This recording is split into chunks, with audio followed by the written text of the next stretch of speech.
नमस्कार। India debate में आप सबका स्वागत है। मैं हूं आशुतोष पाठक। जुवाई पर आप सभी दर्शकों का स्वागत हम करते ही रहते हैं। आज इस सेशन में एक पॉलिटिकल चर्चा थोड़ी बनती है, जिसका रास्ता थोड़ा उत्तर प्रदेश से होकर के जाता है, लेकिन बात कर रहे हैं एक जमाने में सबसे ताकतवर नेताओं में से एक, उनके सुपुत्र की। और आजकल वो ताकतवर नाम के तो हैं, लेकिन दुनिया उन्हें ताकतवर मानती नहीं है। हालांकि उनके मिजाज में आज भी वो बड़े ताकतवर हैं। मैं बात कर रहा हूं श्रीमान राहुल गांधी की, और एक जमाने में सबसे ताकतवर नेता के सुपुत्र वरुण गांधी की। वरुण गांधी की मुलाकात हुई कुछ दिन पहले प्रधानमंत्री मोदी से। आप सबने उसकी तस्वीर देखी होगी सोशल मीडिया पर, एक से एक विवेचना आपने देखे होंगे। नेशनल मीडिया की भी खबर बनी। वरुण गांधी ने स्वयं ट्वीट किया, उनकी मुलाकात हुई, अपनी पत्नी अपनी बेटी के साथ में मिले, और उस तस्वीर को उन्होंने ट्वीट किया और साथ में एक शब्द लिखा कि पुत्रवत स्नेह मिला, पितृवत स्नेह मिला। मतलब वो हमें इस प्रकार से मिले जैसे मानो कि मैं उनका पुत्र हूं। वही स्नेह, वही प्यार जो एक पिता से एक पुत्र को मिलता है। अच्छी बात है। पहली बार वरुण गांधी इस अंदाज में, इस स्वर में बोल रहे हैं। बड़ी विवेचना हो रही है इनकी। क्यों मिले वरुण गांधी मोदी से? क्यों मोदी ने बुलाया मिलने के लिए? बड़े बड़े लोग मिलने के लिए लालायित रहते हैं, सारे एमएलए एमपी सब लालायित रहते हैं, लेकिन वरुण गांधी की मुलाकात हुई है। कुछ ना कुछ तो बात है, कोई ना कोई तो बात है। और ये क्या, ये मुलाकात अनायास हुई है, यकायक हुई है, या इस मुलाकात की पटकथा पहले लिखी जा रही थी? और अगर पहले लिखी जा रही थी तो पटकथा लिखी किसने? क्या पटकथा किसी अन्य ने लिखी है, या ये सिर्फ और सिर्फ मोदी के दिमाग की उपज है, या वरुण गांधी के दिमाग की उपज है कि मुझे प्रधानमंत्री जी से मिलना चाहिए, और फिर उन्होंने वक्त मांगा और प्रधानमंत्री ने उन्हें वक्त दे दिया, या प्रधानमंत्री ने वरुण गांधी को बुलाया और प्रधानमंत्री वरुण गांधी मिलने के लिए चले गए? इसी दो में से कोई बात हो सकती है। लेकिन कोई तीसरी बात भी हो रही है क्या? बिल्कुल हो रही है। और ये तीसरी बात अक्टूबर नवंबर 2025 से शुरू हुआ है। 5-6 महीने पहले क्या ये सिलसिला शुरू होता है, जब पहली बार वरुण गांधी की मां मेनका गांधी ने किसी चीज को ट्वीट किया, उस ट्वीट को वरुण गांधी ने रीट्वीट किया। आजकल तो आपको मालूम है, प्रधानमंत्री की निगाह हर जगह रहती है, और प्रधानमंत्री की हजारों निगाह हैं।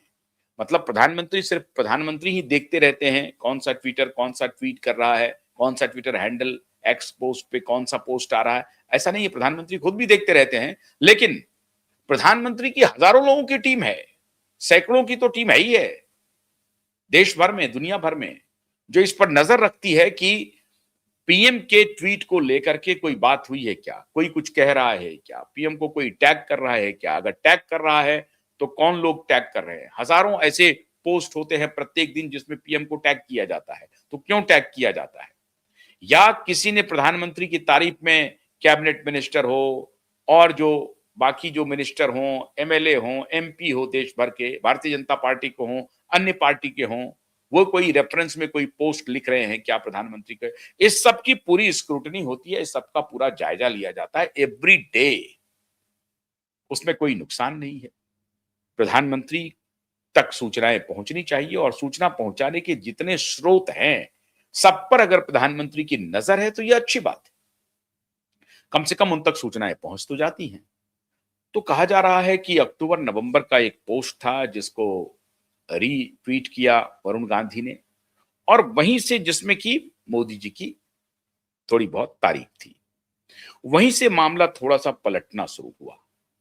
अभी तक कहा जा रहा था कि वरुण गांधी तो बगावती हो गए हैं, उनका टिकट कट गया, उनके क्षेत्र से जितिन प्रसाद को टिकट मिल गया, वो जीत गए चुनाव, पीलीभीत से और उनके टिकट को काट दिया गया। हालांकि माताजी चुनाव लड़ी लेकिन हार गई, चुनाव दुर्भाग्यपूर्ण रहा। तो लेकिन वरुण गांधी को यह था कि मेरा और मेरी मां को तो टिकट मिलेगा ही, लेकिन भारतीय जनता पार्टी ने तय किया कि नहीं, किसी एक को टिकट मिलेगा और हार या जीत जो भी हो उसके बाद फिर आगे देखा जाएगा। और इस दरमियान बहुत सारी, गंगा में कह सकते हैं कि बहुत पानी बह गई। बहुत, लोकसभा चुनाव के पहले भी, लोकसभा चुनाव के बाद भी। एक प्रकार से किसान आंदोलन के दौरान जो मुखर हुए थे वरुण गांधी और अपनी ही सरकार की आलोचना कर रहे थे, कई मौकों पर उन्होंने अपनी सरकार की आलोचना की। उसको लेकर के यह कहा जा रहा था कि केंद्रीय नेतृत्व तो भारतीय जनता पार्टी के और वरुण और मेनका के बीच में दूरियां बढ़ गई हैं, खाई गहरी हो गई है और वरुण और मेनका दोनों अपने तरफ से ऐसी कोई कोशिश नहीं कर रहे हैं। भारतीय जनता पार्टी भी सोच रही है कि कोई बात नहीं है, उन्होंने अपनी पारी खेल ली, या उनको जितना मिलना चाहिए था पार्टी की तरफ से हमने दिया। भाई, एमपी रही, मंत्री रही, उनकी मां, ये खुद एमपी रहे, तो भारतीय जनता पार्टी ने देने में कोई कसर नहीं किया, संजय गांधी वरुण गांधी को भी और मेनका गांधी को भी। तो पार्टी को लगता है कि हमने अपना ऋण चुकाया है, लेकिन वरुण गांधी को और मेनका गांधी को तो लगता है कि हमें हमें केंद्रीय राजनीति में होनी चाहिए, राजनीति के केंद्र में होनी चाहिए। केंद्रीय राजनीति का मतलब है कि राजनीति के केंद्र में होनी चाहिए, चाहे वो केंद्र का जो आयाम है वो बड़ा हो। केंद्र में तो कोई एक या दो रह सकता है, लेकिन केंद्र के इर्द गिर्द, मतलब पेरिफेरी में तो जरूर रहे, उस आभा मंडल में बने रहे आप। उस आभा मंडल में बने रहने का मतलब क्या है? संसद के दोनों सदन में से किसी एक के सदस्य हों। विधानसभा वो अगर जाते हैं तो विधानसभा में किसी एक के सदस्य हों, और विधानसभा वो तभी जाएंगे जब कोई बड़ी जिम्मेदारी देने की बात हो रही है। बड़ी जिम्मेदारी क्या होगी साहब? अब गांधी नेहरू परिवार के लोग तो हमेशा यही मानते हैं कि वो प्रधानमंत्री के लिए बने हैं, मुख्यमंत्री के लिए बने हैं, कैबिनेट मिनिस्टर बन सकते हैं। वरुण चाहेंगे, लेकिन स्टेट में कैबिनेट मिनिस्टर की कोई भूमिका नहीं है, तो वरुण उसके लिए खुद को तैयार भी नहीं करते हैं। वरुण हमेशा पार्लियामेंट की राजनीति करना चाहते हैं। तो खैर, पीलीभीत चला गया, जो वहां से जीते वो मंत्री बन गए, जितिन प्रसाद। लेकिन वरुण गांधी ना सांसद हैं ना विधायक हैं, मेनका गांधी भी ना सांसद हैं ना विधायक हैं, लेकिन बीजेपी में बनी हुई है। मेनका ने कभी अपने तरीके से कोई विरोध के स्वर सार्वजनिक रूप से नहीं रखे। हां, वरुण ने जरूर रखे। मेनका गांधी की तरफ से कभी कोई ऐसी आवाज नहीं है। वो नाराज होंगी भी तो वो अपनी बात, अपनी नाराजगी को खुद तक ही सीमित रखी। जबकि मेनका गांधी बहुत लोग कहते हैं कि सार्वजनिक जीवन में बहुत गुस्सा रखती हैं, वो उनको कोई भी गलत चीज बर्दाश्त नहीं होता है, वो फौरन बोल पड़ती हैं। लेकिन राजनीतिक पॉलिटिकल एक्यूमेन इसी को कहते हैं, राजनीतिक परिपक्वता इसी को कहते हैं। मेनका गांधी राजनीतिक रूप से एक प्रकार से परिपक्व हैं और अपने गुस्से को बहुत नियंत्रण में रखी हैं। सार्वजनिक रूप से कभी इसका प्रकटीकरण नहीं हुआ। बीच में मित्रों एक खेल चला, दो स्टेटमेंट है, दोनों स्टेटमेंट बड़ा ही महत्वपूर्ण है। तब आपको पता चलेगा कि वरुण गांधी ने खेला क्या किया। बहुत बड़ा खेला कर दिया है वरुण गांधी ने, बहुत बड़ा, और वो खेल अभी और बड़ा होने वाला है। भारतीय राजनीति की एक प्रकार से समझिए कि दिशा भी बदलने वाली है।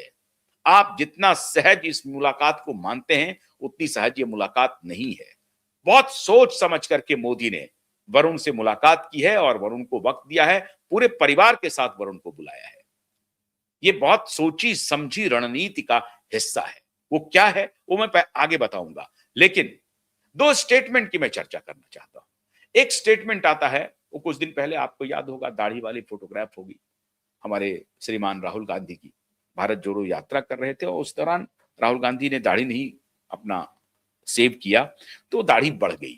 उसमें बहुत सारे लोग उनको दार्शनिक के रूप में देखने लगे, बहुत बड़े दार्शनिक हो गए। तो जब वो दार्शनिक के भाव में थे, अपीयरेंस के हिसाब से, दार्शनिक कितने हैं ये तो अब देश ही तय करेगा, लेकिन अपीयरेंस के हिसाब से दाढ़ी वाड़ी बढ़ा करके आप अगर फिलोसोफर लगते हो तो उस हिसाब से पक्के फिलोसोफर लग रहे थे राहुल गांधी जी। राहुल गांधी ने कहा कि, पूछा गया राहुल गांधी से, क्या आप वरुण गांधी से मिलेंगे?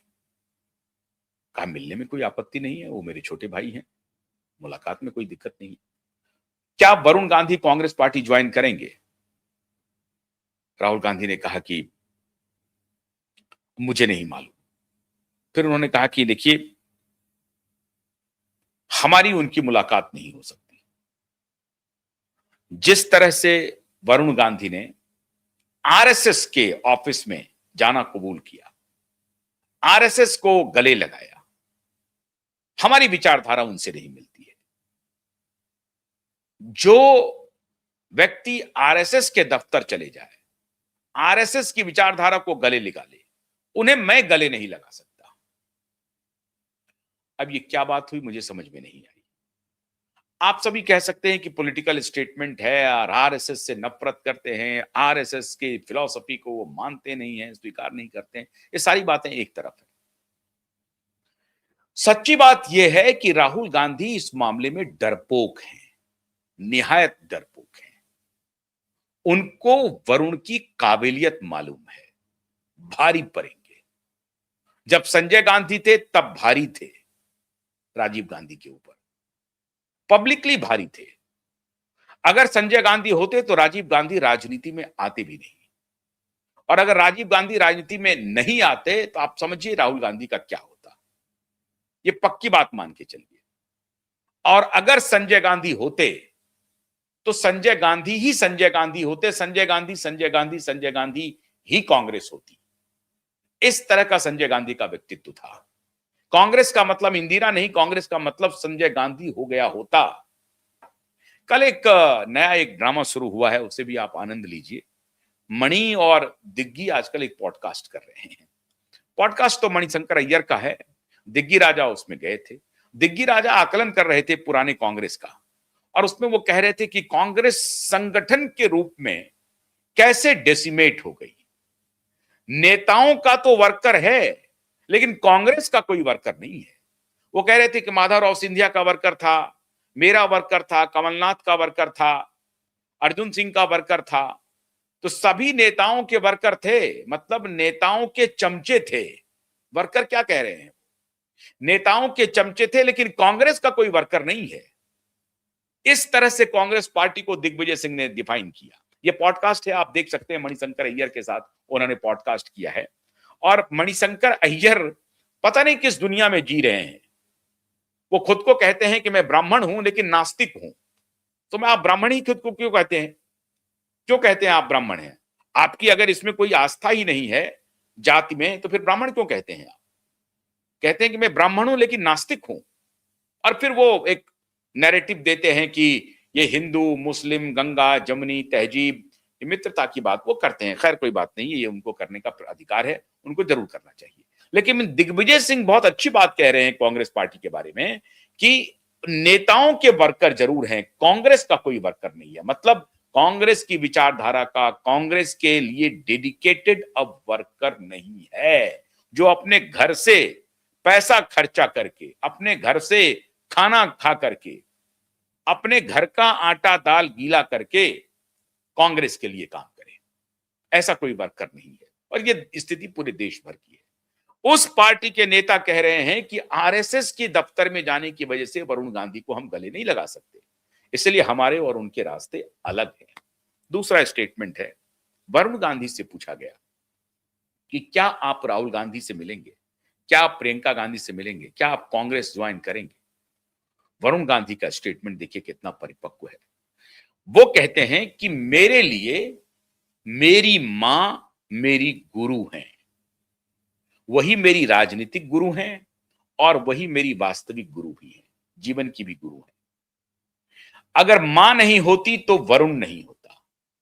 मां ने जिन हालातों में मुझे पाल कर पोस कर इतना बड़ा किया, इस लायक बनाया, मैं अपनी मां का ऋण नहीं चुका सकता हूं। मेरी मां की का जो विचार है वही मेरा विचार है, मेरी मां का जो आदेश है मेरे लिए वही मेरे लिए आदेश है, वही मेरी भी वही राय होगी, मेरा भी फैसला वही होगा। तो मैं अपनी मां के आदेश की अवहेलना नहीं कर सकता। ये दूसरा स्टेटमेंट, एक स्टेटमेंट राहुल गांधी का है, वो आरएसएस पर ठीकरा फोड़ रहे हैं क्योंकि वो डर रहे हैं कि वरुण आएंगे तो हमारी खेती खत्म हो जाएगी, हमारी तो पूरी जो जमींदारी है, राजनीतिक जमींदारी, वो खत्म हो जाएगी। लेकिन वरुण किस तरह से सधे हुए अंदाज में इशारा करते हैं कि मेरी मां के साथ जो अन्याय हुआ है, गांधी परिवार के एक वर्ग ने जिस तरह से मेरी मां के साथ अन्याय किया है, वो अन्याय मुझे कभी इस बात की इजाजत नहीं देगा कि मैं राहुल गांधी के गले मिल लूं, प्रियंका गांधी से हाथ मिला लूं और अपनी बड़ी चाची से, बड़ी ताई से के पैर छू लूं। इस स्टेटमेंट के बहुत बड़े मायने हैं। वरुण गांधी कह रहे हैं कि मेरी मां का आदेश मेरे लिए सब कुछ है। मेरी मां ने जो मेरे लिए किया है, उससे बड़ा त्याग और किसी का नहीं हो सकता है। और मेरी मां का फैसला यही है कि मैं किसी भी सूरत में उनके अपमान का लाज रखूं। उनको जो अपमानित होना पड़े अपने जीवन में, उसका ख्याल करूं और वो हमेशा ध्यान रखूं कि उनके जीवन में जो जो कठिन क्षण, कठिन पल, कठिन समय, कठिन दिन, कठिन महीने, कठिन साल बीते हैं, उसे मैं भूलने ना पाऊं। ये कह रहे हैं वरुण गांधी।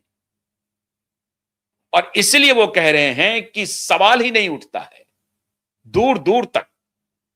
तो वरुण के पास, वरुण को जिस तरह से सम्मान दिया जाना चाहिए, भारतीय जनता पार्टी ने सम्मान दिया है और वरुण को इस बात का ऋणी होना चाहिए। और अगर वरुण ने अपने पोस्ट में लिखा है कि पितृवत स्नेह मिला, तो यह अतिशयोक्ति नहीं है। मोदी ने पूरे परिवार के साथ बुलाया। कुछ लोग चर्चा कर रहे हैं कि चितरंजन दास की नाती हैं उनकी पत्नी, तो बंगाल में उनकी भूमिका होगी। कुछ लोग चर्चा कर रहे हैं कि बंगाल चुनाव में उनका प्रयोग किया जाएगा। वो सब कुछ भी नहीं होने वाला है। वरुण गांधी फोर फ्रंट पे आ रहे हैं। अब ये फोर फ्रंट कितना होगा, ये भारतीय जनता पार्टी का केंद्रीय नेतृत्व तय करेगा। वरुण की सीमा क्या होगी, वरुण किस सीमा तक बीजेपी में कंट्रीब्यूट कर सकते हैं और देश के लिए कंट्रीब्यूशन अपना कर सकते हैं, ये तय करना तो भारतीय जनता पार्टी ही करेगी। वरुण को एक बात साबित करना पड़ेगा। जिस तरीके से वरुण गुस्से में थे और अपने सरकार के खिलाफ बयान दे रहे थे, देना चाहिए, मैं उसे बुरा नहीं मानता हूं। एक डेमोक्रेटिक पार्टी में देना चाहिए, प्रतिकार होनी चाहिए और पार्टी को यह स्वीकार करना चाहिए। अगर अपने खिलाफ कोई स्वस्थ आलोचना हो रही है तो पार्टी को उसी रूप में लेना चाहिए। इसका मतलब यह नहीं कि बगावत कर रहे हैं। वरुण नहीं गए हैं उधर, वरुण कोई और तिकड़म नहीं कर रहे हैं। अब आप कह सकते हैं कि वरुण की हैसियत नहीं है कि अपनी पार्टी बना ले, उस तरह से चुनाव लड़े, वो अलग विषय है। या आप ये कह सकते हैं कि संजय गांधी के बारे में जो दुष्प्रचार है या प्रचार है, जो भी आप उसे कहें, उनकी जो एक लिगेसी है वो उनका पीछा नहीं छोड़ रही है। उनके जो पिछले काम है उनका पीछा नहीं छोड़ रही है। कल ही दिग्विजय सिंह ने कहा कि संजय गांधी के बारे में कुप्रचार अधिक किया गया है। अब ये तो दिग्विजय सिंह जाने, लेकिन वरुण गांधी की ये तत्काल हैसियत नहीं है कि अपनी पार्टी बना करके वो चुनाव लड़ने। हो सकती है, अगर वो चाहें तो बना सकते हैं, अपनी हैसियत को आगे बढ़ा सकते हैं। वरुण गांधी काबिल हैं, गंभीर भी हैं और अब धीरे धीरे जैसे जैसे उनका उम्र बढ़ रहा है, वो आहिस्ता आहिस्ता और परिपक्व हो रहे हैं। लेकिन पता नहीं, ये असेसमेंट तो उनका होगा कि वो स्वयं पार्टी बना करके चुनावी राजनीति में जा सकने लायक हैं या नहीं है। ये तो उनका प्रेरोगेटिव है। उनकी क्षमता को आंकना वो खुद आंक सकते हैं। दूसरे हो सकता है उनको सलाह दे सकते हैं, राय दे सकते हैं, वो सलाह सुन भी सकते हैं, राय ले भी सकते हैं, लेकिन फैसला तो उन्हें ही करना है कि उनकी ताकत, उनकी हैसियत क्या इतनी है कि चुनावी राजनीति में अपने दम पर वो जा सकते हैं और अपनी अलग पहचान बना सकते हैं, अपनी पार्टी खड़ी कर सकते हैं। क्या ऐसी हैसियत वरुण गांधी की है? यह फैसला वरुण गांधी को करना है, कोई दूसरा नहीं करेगा। लेकिन अगर उन्होंने भारतीय जनता पार्टी में रहने का फैसला लिया है, तो इसका मतलब है कि वो शायद इस बात को समझ रहे हैं कि अलग राजनीतिक पार्टी बना करके या अलग कोई धारा चलाने से बेहतर है कि बड़ी धारा की पार्टी है उसके साथ रहें और वक्त का इंतजार करें। और इस मामले में मैं समझता हूं कि वरुण गांधी अब अधिक परिपक्व हो रहे हैं। मेनका जी तो परिपक्व हैं ही हैं, उन्होंने पूरी दुनिया देखी है, जीवन के इतने उतार चढ़ाव देखे हैं कि मेनका के अनुभव के सामने बहुत सारे लोग फीके हो जाएंगे। तो मेनका गांधी का अनुभव और अब आहिस्ता आहिस्ता वरुण गांधी की परिपक्वता मेरे ख्याल से भारतीय जनता पार्टी के लिए एक बोनांजा लेकर के आ रही है, बोनांजा लेकर के। और बीजेपी के मन में कुछ बड़ा चल रहा है और वरुण इसके लिए बड़ा खेल करने की तैयारी भी कर रहे हैं। वरुण पारी खेलना चाहते हैं, एक परफेक्ट खिलाड़ी के रूप में राजनीति में उतरना चाहते हैं और वो उतर रहे हैं। बहुत माइल्ड, बहुत बेहतरीन, बहुत शानदार पॉलिटिकल पोस्ट इसे आप कह सकते हैं। जिस तरह से वरुण गांधी ने प्रधानमंत्री के साथ फोटो को पोस्ट किया है, जिन शब्दों का इस्तेमाल किया है, वो शब्द बता रहा है कि वरुण लंबी पारी खेलने का मन बना रहे हैं, वो अपनी ग्राह्यता बना रहे हैं, वो अपने ऊपर सर्वानुमति बनाना चाहते हैं, वो ये बताना चाहते हैं कि वरुण परिपक्व हो गए हैं, वरुण पार्टी की विचारधारा से संपूर्ण सांगो पांग एक हो चुके हैं, वरुण अब साथ मिलके चल सकते हैं, वरुण अब विरोध के स्वर नहीं है, वरुण अब सहयोग के स्वर है, सहयोग के साथी हैं। अब ये सहयात्री बनना चाहते हैं वरुण। किसका? भारतीय जनता पार्टी का। तो वरुण सहयात्री अगर बनना चाहते हैं, वरुण की जो ये प्रतिक्रिया है उसको बीजेपी हाथों हाथ लेगी। और लेगी तो कैसे? तो देगी क्या? देगी नवंबर में चुनाव होने वाले हैं राज्यसभा के उत्तर प्रदेश से। पारिवारिक यहां पावर गैलरी में चर्चा हो रही है कि 10 सीट खाली हो रहे हैं, जिसमें एक सीट समाजवादी पार्टी का है। जो कॉम्बिनेशन है, जो विधायकों के की का जो शक्ति का आकलन आप कर सकते हैं, उसके हिसाब से भारतीय जनता पार्टी की 8 सीटें तो समझिए सुरक्षित हैं, 2 सीटें समाजवादी पार्टी को जा सकती हैं। और अन्य जो पार्टी का अगर वोट, जैसे पिछली बार समाजवादी पार्टी का क्रॉस वोटिंग हो गया था, बगावत हो गई थी, समाजवादी पार्टी के विधायकों ने भारतीय जनता पार्टी के नेताओं को समर्थन कर दिया था। अगर इस बार भी ऐसा हो गया तब तो बल्ले बल्ले है, तब तो पता चला कि एक भी सीट जीत पाएगी कि नहीं जीत पाएगी समाजवादी पार्टी। लेकिन 10 सीट में से 8 सीट अभी राज्यसभा के लिए नवंबर में उत्तर प्रदेश से आने हैं। अब उत्तर प्रदेश में 2027 फरवरी में चुनाव है। अब चुनाव के पहले अगर वरुण की एंट्री हो जाती है और वो भी राज्यसभा के माध्यम से, तो वरुण एक स्टार प्रचारक होंगे आने वाले दिनों में उत्तर प्रदेश के लिए। और एक वर्ग जो नाराज है, वहां पर हो सकता है कि वरुण गांधी बिना जनेऊ लिए वरुण गांधी उस वर्ग को रिप्रेजेंट करना शुरू कर दे। तो खेल बहुत बड़ा होने वाला है मित्र। किसी को जनेऊ पहनने की जरूरत पड़ती है, ऊपर से या नीचे से, जैसे पहने, लेकिन वरुण गांधी को जनेऊ पहनने की जरूरत नहीं है। वरुण गांधी बस निकलेंगे और उनके समर्थन में लोग खड़े हो जाएंगे। अब ये जो पॉलिटिकल सोशल इंजीनियरिंग का खाका तैयार हो रहा है, क्या वरुण गांधी उसमें सटीक बैठेंगे या अभी वरुण को और इंतजार करना पड़ेगा? लेकिन एक बात तय है, चूंकि माता भी सांसद नहीं है, वरुण भी सांसद नहीं है, ऐसी परिस्थिति में भारतीय जनता पार्टी उन्हें कोई ना कोई पद तो देगी। क्या पार्टी संगठन में लाना चाहती है? ये अभी इस पर आप आकलन ही कर सकते हैं। क्या नितिन नवीन की नई टीम में वरुण गांधी आ रहे हैं? क्या क्या क्या आकलन हो सकता है? मेरे ख्याल से संगठन में कितना आएंगे नहीं आएंगे, लेकिन कोई ना कोई सरकारी या कोई राजनीतिक या कोई किसी संसद के, किसी सदन के, वो निश्चित रूप से सदस्य होंगे, कोई ना कोई पद उन्हें मिलेगा। इसमें ज्यादा संभावना लग रही है उत्तर प्रदेश के 10 में से 1 सीट वरुण गांधी को राज्यसभा के लिए मुहैया हो जाए और वरुण गांधी राज्यसभा के सांसद हो जाएं और तब शायद वरुण को राज्यसभा में सुनने का मौका मिले। तो लोग अभी विधानसभा चुनाव पश्चिम बंगाल और उत्तर प्रदेश के चुनाव में नया वरुण का क्या रूप होगा? क्या वरुण सनातनी मॉडल लेकर के आगे बढ़ेंगे? क्या वरुण सेक्युलर फैब्रिक को आगे करके एक नया चेहरा होंगे भारतीय जनता पार्टी का। अब ये वरुण को तय करना है। आस्था उनकी सनातन में है, लेकिन उनका जो मिजाज संजय गांधी से अगर आप जोड़ के देखें तो वो एंटी मुस्लिम भी नहीं है, वो सेकुलर विचार के व्यक्ति भी हैं। अब ये वरुण गांधी को तय करना है, क्योंकि अब शायद उनकी दूसरी यात्रा शुरू होगी और इस यात्रा को कितना लंबा चलाना चाहते हैं ये वरुण पर निर्भर करेगा। तो किस रूप में वरुण सक्रिय राजनीति में अपने को रीब्रांड करने जा रहे हैं, इसका इंतजार कीजिए। लेकिन एक बात तो तय है कि वरुण ने खेला कर दिया। अब ये खेला में मोदी के तरफ से खेल हुआ या वरुण के तरफ से खेल हुआ वो इममटेरियल है, लेकिन वरुण अब खेल में आ चुके हैं, रिंग में उतर चुके हैं। बस तो इंतजार कीजिए उनके पाउच और पंच का।